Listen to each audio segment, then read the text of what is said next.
This is to show how to beat Giovanni's Shadow Mewtwo team, and you can do this actually below 1000 CP. Now you should know, of course, Team Go Rocket does scale up and down their CP amounts based on the trainer level. So right now you're looking at me, a level 47. You can see that his Persian up there has 7776. With that CP amount, it's going to be up or down, basically, whether you're higher or lower than me. Up if you're higher, down if you're lower. So anyway, Scrafty is the GOAT, ladies and gentlemen. You got to keep in mind also when I do a video like this, where it's so drastic, we're beating the below 1000 CP, like that's crazy. It's against this specific lineup, so don't expect, Scrafty to go up against a Persian with Scratch, for example. We have covered this so many times. I'm gonna leave links everywhere, you guys, but you gotta see the other videos on my channel if you are confused. Persian with Scratch should be handled very differently than a Persian like this, which is using Feint Attack. That is, what I'm talking about is his fast attack, the attack that's hitting you constantly. Now, this, of course, excludes anybody who just outmuscles Giovanni or other Team Go Rocket leaders with like 4000 CP Pokemon. These videos aren't for you, unless you find some entertainment value. So he's gonna send in Nidoqueen right here. We did actually, it's essentially that you would hit the Persian with Scrafty until it did its first charge move, and then you do about 1 or 2, maybe 3 hits, and then start using your power-up punch. And you've gotta know, if you don't know this already, but just in case, kind of basics of Team Go Rocket, is that every single time that you use a charge move, or every single time they use a charge move, but also when you switch out a Pokemon, just like this, Alolan Ninetales is gonna go in there, you're gonna see that Nidoqueen, look, it was not doing anything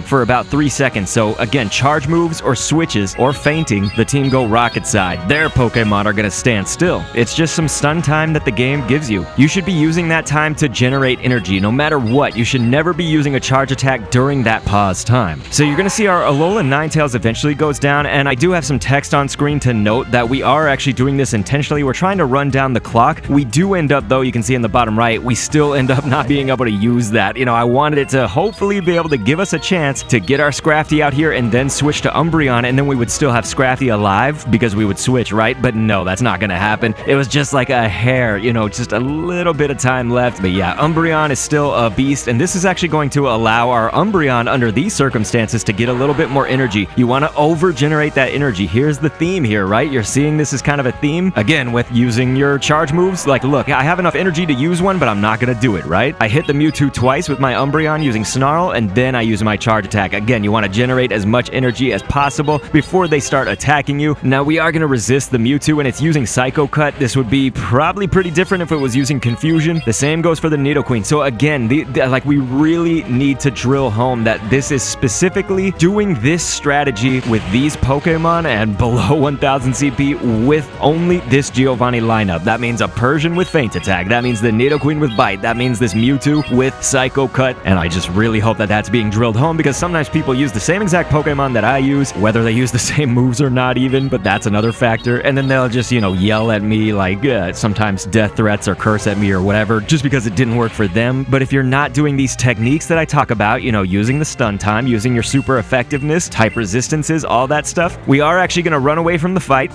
No, we're not, but I intended to, so we'll let ourselves faint. But we would have won right there. Maybe I can replay that if I need to, but basically, it's just I purposely did not charge up my foul play attack. The reason for that is that I always want to bring you guys more videos, so I can't use my Super Rocket Radar up. Speaking of other videos, we are going to cover Giovanni and the others when they switch lineups coming up pretty soon, February 1st. Click an end screen, and thanks for viewing.